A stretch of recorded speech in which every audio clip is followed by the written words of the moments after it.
Hello friends, मेरे digital classes में आप लोग का बहुत बहुत फिर से नए सेशन में स्वागत करता हूं। तो यहाँ पे हम छत्तीसगढ़ की जीएस पढ़ रहे थे, जिसपे हमारा चौथा पाठ है, जो कि छत्तीसगढ़ के जो प्राचीन कालीन जो इतिहास है उसके बारे में हम पढ़ रहे थे। हमारा फोर्थ पाठ है, बाकी जो 3 पाठ अपलोड हो चुकी है, हमारा लास्ट पाठ है। और जितने भी इम्पोर्टेंट क्वेश्चन हो सकते थे इसको मैं इंक्लूड कर दूँगी यहाँ पे, तो बढ़िया जाके रिवाइज़ कीजिएगा। और अगर डेली बेस पे आप करंट प्रश्न पढ़ना चाहते हैं यहाँ पे तो पढ़ सकते हैं। एसएससी, रेलवे, यूपीएससी, कोई भी स्टेट का एग्ज़ाम हो, सभी एग्ज़ाम के लिए करंट अफेयर्स बहुत ही ज़्यादा इम्पोर्टेंट है। और अभी से पढ़ेंगे करंट अफेयर्स 10 से 15 मिनट, तो यकीन मानिएगा आप करंट अफेयर्स में पूरे में से पूरे नंबर ला सकते हैं। अगर यकीन मानिएगा करंट अफेयर्स से 7 से 8 क्वेश्चन पूछा जाता है, जो आपके हर एग्ज़ाम में कंपलसरी होता है। तो चलिए स्टार्ट करते हैं सेशन को। पहली बार आए तो चैनल को प्लीज़ सब्सक्राइब करके रख लीजिएगा, ताकि नोटिफिकेशन जो है आप तक यहाँ पे पहुँच पाए। तो स्टार्ट करते हैं सेशन। पिछले क्लासेस में लगभग 40 क्वेश्चन में कवर कराया था, हम आगे यहाँ से बढ़ेंगे। तो क्वेश्चन है, छत्तीसगढ़ में स्थित दक्षिण कोसल की राजधानी क्या थी? साकेत, श्रावस्ती, पाटलिपुत्र या इनमें से कोई नहीं? इसका आंसर कौन सा हो सकता है, एक बार सोचिए कौन सा हो सकता है। और कमेंट बॉक्स में लास्ट में इसका कितना क्वेश्चन जो आपसे करेक्ट हो रहा है उसको बताइएगा। इससे क्या पता चलेगा कि आप कितने कौन से जो सेक्शन को आपको और बढ़िया पढ़ने की ज़रूरत है, इस यहाँ से आपको पता चलेगा। तो छत्तीसगढ़ में स्थित दक्षिण कोसल की राजधानी कौन सी थी? तो चलिए इसका जो करेक्ट आंसर यहाँ पे हो जाएगा, यहाँ पे श्रावस्ती, इसका बी ऑप्शन करेक्ट आंसर हो जाएगा। तो यह कि हमारे जो छत्तीसगढ़ में जो स्थित दक्षिण कोसल की राजधानी श्रावस्ती थी, तो इसको याद रखिए, बी ऑप्शन यहाँ पे करेक्ट आंसर हो जाएगा। अगला क्वेश्चन देखते हैं। सिरपुर के लक्ष्मण मंदिर का निर्माण का जो कार्य पूर्ण किसने करवाया था? महाश्रीगुप्त बालार्जुन के द्वारा, हर्षगुप्त, रानी वाष्टा देवी की, या फिर चंद्रगुप्त के द्वारा? तो इसका जो करेक्ट आंसर कौन सा हो सकता है, एक बार गेस कीजिएगा, बताइए कौन सा आंसर हो सकता है। तो इसका जो करेक्ट आंसर हो जा सकता है यहाँ पे महाशिवगुप्त बालार्जुन, इसका करेक्ट आंसर हो जाएगा। तो इसका जो कहने का मतलब यही है। तो सिरपुर के जो लक्ष्मण मंदिर का जो निर्माण है किनके द्वारा करवाया था? तो ये आपके महाशिवगुप्त बालार्जुन के शासनकाल में इनके द्वारा करवाया गया था, तो याद रखिएगा। और जो सिरपुर के जो लक्ष्मण मंदिर है आपके बहुत ही प्राचीन काल के मंदिर है। इसका जो निर्माण का जो कार्य पूर्ण जो आपके महाशिवगुप्त बालार्जुन के इनके काल में कराया गया था। सिरपुर में एक प्रसिद्ध लक्ष्मण मंदिर है, तो इनके द्वारा करवाया गया था। पूरी तरीके से लाल ईंटों से आपका निर्मित है, जो तो गुप्त कालीन का श्रेष्ठ उदाहरण माना जाता है। तो इसको याद रखिएगा, ये आपका भगवान विष्णु की मंदिर है, तो इसको याद रखिएगा। किसके शासनकाल में? तो महाशिवगुप्त बालार्जुन के शासनकाल। अगला क्वेश्चन देख बढ़ते हैं। ह्वेनसांग किस सन में छत्तीसगढ़ में आए हुए थे? तो ह्वेनसांग, इसके बारे में कई बार पढ़ा चुका हूँ। तो ह्वेनसांग किस सन में छत्तीसगढ़ आए हुए थे, कौन थे? 635 में, 629 में, 637 में, या 639 में? तो इसका आंसर कौन सा हो सकता है, एक बार बताइएगा जी। तो चलिए बताइए कौन सा हो सकता है। ह्वेनसांग कौन से सन में छत्तीसगढ़ की यात्रा में आए हुए थे? तो चलिए इसका जो आंसर आपको पता होगा, इसका जो करेक्ट आंसर हो जाएगा डी ऑप्शन 639 ईस्वी। याद रखिएगा 639 ईस्वी में ये आपका एक चीनी यात्री थे। और ह्वेनसांग ने लगभग 639 ईस्वी में सिरपुर और मल्हार की, याद रखिए कहाँ कहाँ पे, छत्तीसगढ़ के सिरपुर और मल्हार की यात्रा इन्होंने की थी। किसके शासनकाल में? तो पांडुवंशी शासक जो महाशिवगुप्त बालार्जुन के शासनकाल के दौरान ही आपका आए हुए थे, इसको याद रखिए। और इन्होंने ह्वेनसांग ने जो यात्रा का वर्णन अपनी जो पुस्तक सी युकी में इन्होंने किया था, और छत्तीसगढ़ में कियासलोक नाम से इन्होंने वर्णन किया गया है। तो इसको याद रखिए, ये भी आपके पीएससी में क्वेश्चन पूछा जा चुका है। अगला क्वेश्चन देखते हैं। सरपुरी वंश की समाप्ति के बाद पांडुवंशियों ने दक्षिण कोसल में अपने वर्चस्व की स्थापना की, और उन्होंने किसको अपनी राजधानी जो है बनाई थी? श्रीपुर को, सिरपुर को, या ए और बी दोनों को, या इनमें से कोई नहीं? तो इसका करेक्ट आंसर कौन सा हो सकता है, बताइए जी। सरपुरी वंश की जस्ट यहाँ पे उनके पतन के बाद, समाप्ति के बाद पांडुवंशियों ने दक्षिण कोसल में अपने वर्चस्व की स्थापना की, और उन्होंने किसको अपनी राजधानी बनाया था? श्रीपुर या सिरपुर, या ए और बी, या इनमें से कोई नहीं? तो इसका जो चलिए इसका जो करेक्ट आंसर हो जाएगा यहाँ पे सी ऑप्शन, यहाँ पे करेक्ट आंसर हो जाएगा। तो इन्होंने श्रीपुर को भी और श्रीपुर को, इन दोनों को इन्होंने अपनी जो सत्ता स्थापना की, इन्होंने अपनी राजधानी इन्होंने बनाई थी। तो इसको याद रखिएगा। अगला क्वेश्चन देखते हैं।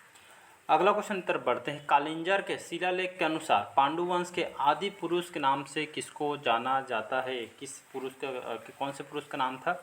इंद्रबल, उदयन, नन्नराज प्रथम या सूरबल? तो इसका करेक्ट आंसर कौन सा हो सकता है, बताइएगा, गेस कीजिएगा कौन सा हो सकता है। तो इसका जो करेक्ट आंसर हो सकता है, आई थिंक आपको पता होगा, तो इसका बी ऑप्शन करेक्ट आंसर हो जाएगा। तो कालिंजर शिलालेख के अनुसार जो पांडु वंश के जो आदि पुरुष के नाम से उदयन को जाना जाता है। उदयन एक सिरपुर के पांडु वंश के प्रमुख शासक है और पांडु वंश के आदि पुरुष और इनको संस्थापक भी कहा जाता है। ये आपका जो जानकारी है कालिंजर शिलालेख के अनुसार पता चलता है, इसको याद रखिए। अगर देखेंगे पांडु वंशियों का जो शासनकाल, अगर छत्तीसगढ़ में लगभग 6वीं से 7वीं शताब्दी तक इन्होंने शासनकाल रहा था। और राजधानी किसको बनाई थी? तो सिरपुर की इन्होंने राजधानी बनाई थी। और इंद्रबल जो कि सिरपुर के पांडु वंश के संस्थापक कहा जाता है। और छत्तीसगढ़ के स्वर्णकाल महासेवुत बालार्जुन के शासनकाल को कहा जाता है। और इन्होंने कौन सा यहाँ पे जो कि वैष्णव धर्म में ये आपके अनुयायी भी थे, तो इसको याद रखिएगा। और इनके शासनकाल में बहुत सारे मंदिर का भी निर्माण इनके शासनकाल में हुआ था। पांडुवंशियों के शासनकाल के दौरान छत्तीसगढ़ में जितना भी मंदिर वगैरह बना है, तो इनके शासनकाल में सबसे ज़्यादा निर्माण हुआ है। अगला क्वेश्चन देखते हैं। सरपुरी वंश को सत्तायुक्त कर दक्षिण कौशल में पांडु वंश की स्थापना किसने की थी? प्रवर राज ने, तिवरदेव ने, इंद्रबल ने या आपका पृथ्वीसेन द्वितीय ने? तो इसका आंसर कौन सा हो सकता है, बताइएगा जी।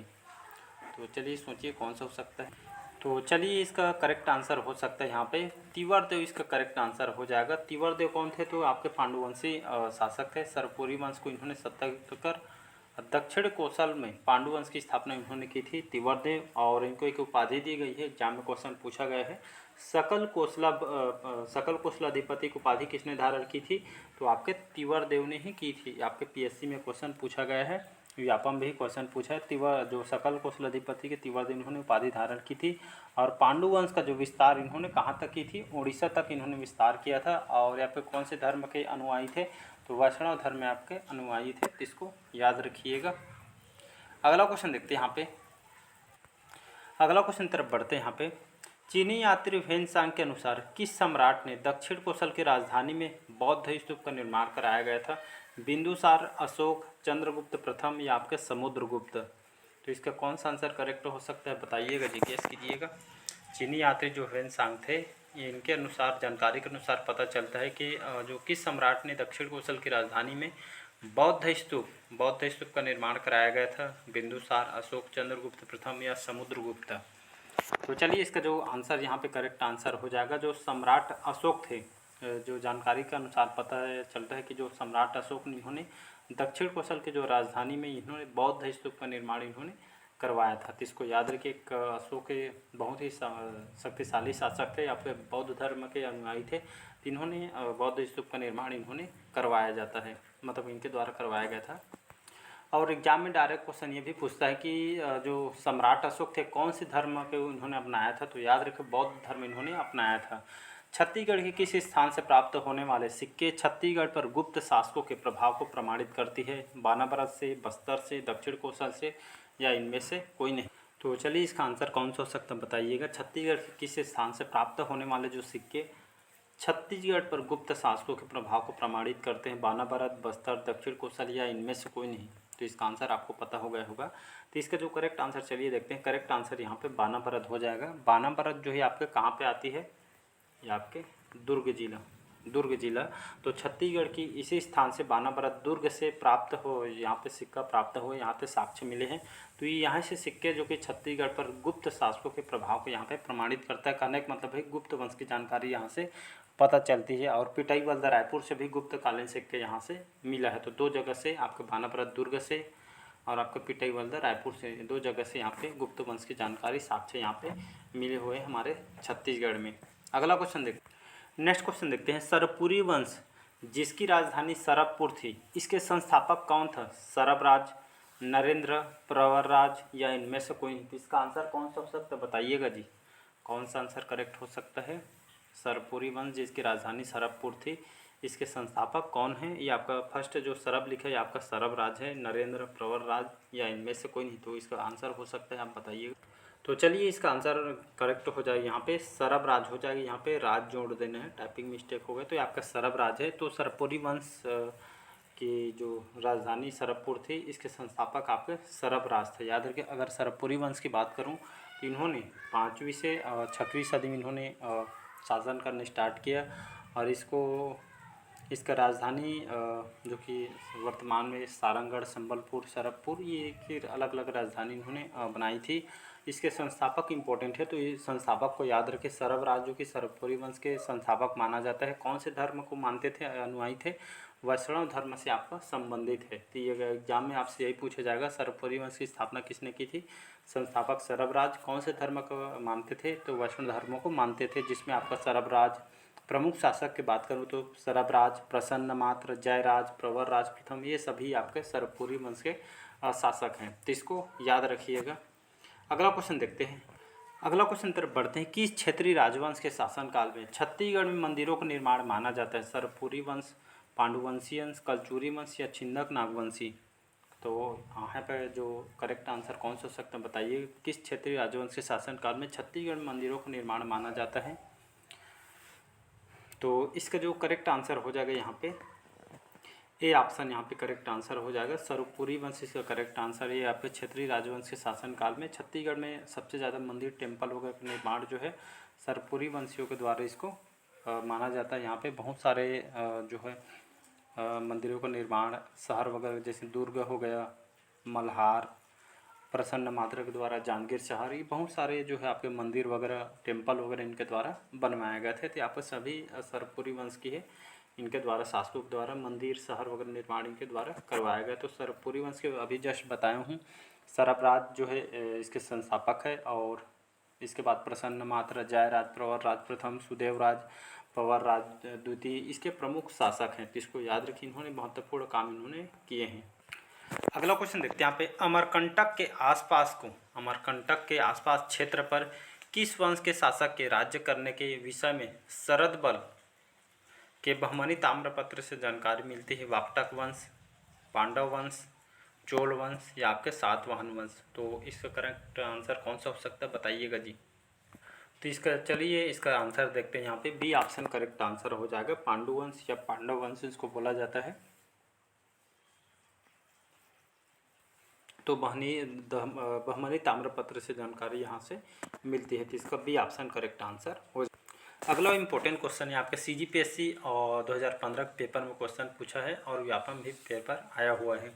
विक्रमादित्य को किस वंश का राजा माना जाता है? बहुत बार इसको रिपीट भी किया हूँ, बताया भी हूँ। तो विक्रमादित्य को किस वंश का राजा माना जाता है? पांडु वंश, सोमवंश, बाण वंश या आपके बाल वंश? तो इसका आंसर कौन सा हो सकता है बताइएगा जी। तो सोचिए कौन सा हो सकता है। तो इसका जो करेक्ट आंसर हो सकता है यहाँ पे, चलिए इसका करेक्ट आंसर देखते हैं। यहाँ पे सी ऑप्शन करेक्ट आंसर हो जाएगा। तो विक्रमादित्य आपके बाणवंशी एक शासक, इनको राजा माना जाता है। अगर देखेंगे इनका शासनकाल छत्तीसगढ़ में, तो लगभग 900 ईस्वी के, लगभग 9वीं सदी के आसपास इन्होंने शासन करने स्टार्ट किया। इसके संस्थापक बाणवंशी, जो संस्थापक कौन है? महामंडलेश्वर जो मल्लदेव इसके संस्थापक है। राजधानी पाली थी। और इसके जो प्रमुख शासक की बात करूँ तो विक्रमादित्य, लगभग इन्होंने 9वीं सदी में पाली के जो शिव मंदिर का निर्माण इन्होंने करवाया था, और जिसका जीर्णोद्धार कलचुरी शासक आपके जाजलदेव प्रथम ने करवाया था। और पाली के जो प्रशस्त मंदिर का भी निर्माण इन्होंने करवाया हुआ। तो इसको याद रखिए, ये भी आपके एग्जाम में क्वेश्चन आया हुआ। अगला क्वेश्चन तरफ बढ़ते हैं। यहाँ पे छत्तीसगढ़ के किस स्थान में शैल चित्र अधिक मिले हैं? बस्तर से, कवर्धा से, रायगढ़ से या आपके बिलासपुर से है? तो इसका जो करेक्ट आंसर कौन सा होता है बताइएगा। छत्तीसगढ़ के स्थान से शैल चित्र अधिक मिले हैं? बस्तर, कवर्धा, रायगढ़ या बिलासपुर? तो चलिए इसका आंसर यहाँ पे करेक्ट हो जाएगा। यहाँ पे सी ऑप्शन करेक्ट आंसर हो जाएगा। तो यहाँ से रायगढ़ से सबसे ज़्यादा शैल चित्र यहाँ से मिले हैं। रायगढ़ में अगर देखेंगे, कबरा पहाड़, बादली गुफा, टीपा खोल, ये सभी जगह से यहाँ पे शैल चित्र वगैरह, गुफा, सिंघनपुर, ये सभी, धर्मजयगढ़ से सिंघनपुर, पुजारी पाली शैल चित्र गुफा वगैरह सिंघनपुर से सबसे ज़्यादा मिले गए हैं। तो इसको याद रखिए, इंपॉर्टेंट क्वेश्चन है। अगला क्वेश्चन देखते हैं यहाँ पे। तो ये थे हमारे 53 जो प्राचीन कालीन इतिहास के most important question. I think आपको अच्छा लगा होगा, और बाकी जो क्वेश्चन इसमें हो सकते हैं इसको मैं आपको जैसे मिक्स क्वेश्चन जैसे आपका जो मॉडल पेपर उसमें कवर करा दूंगा, और जो बाकी जो क्वेश्चन है तो लगभग ये 53 क्वेश्चन जो कि प्राचीन काल इतिहास के टॉप के क्वेश्चन इसमें इंक्लूड किया गया था, जो कि आपके पीएससी मेंस में भी क्वेश्चन आया हुआ है, प्री में क्वेश्चन आया है, व्यापम वगैरह कंप्यूटर हर एग्जाम में क्वेश्चन आया हुआ है छत्तीसगढ़ के। तो कमेंट करके ज़रूर बताइए आज का सेशन कैसे लगा, और हम कल नए चैप्टर को स्टार्ट करेंगे और सिलेबस में जो भी दिया रहेगा तो उसके हिसाब से हम नए चैप्टर स्टार्ट करेंगे। तो आपका कितना स्कोर बना कमेंट बॉक्स में ज़रूर बताइएगा। पहले बार मैं चैनल को सब्सक्राइब करके रख लीजिए ताकि नोटिफिकेशन आप तक यहाँ पे पहुँच पाए। तो यहाँ पे कंप्लीट आपका छत्तीसगढ़ के आधुनिक इतिहास हो गया, मध्यकालीन इतिहास हो गया, या आज कंप्लीट यहाँ पे प्राचीन कालीन इतिहास हो गया, जिसमें आपका 53 इंपॉर्टेंट क्वेश्चन इसको इंक्लूड किए। आई थिंक आपको अच्छा लगा होगा। तो चलिए मिलते हैं कल नए चैप्टर में। आज जो सेशन यहीं तक रखते हैं। Thank you.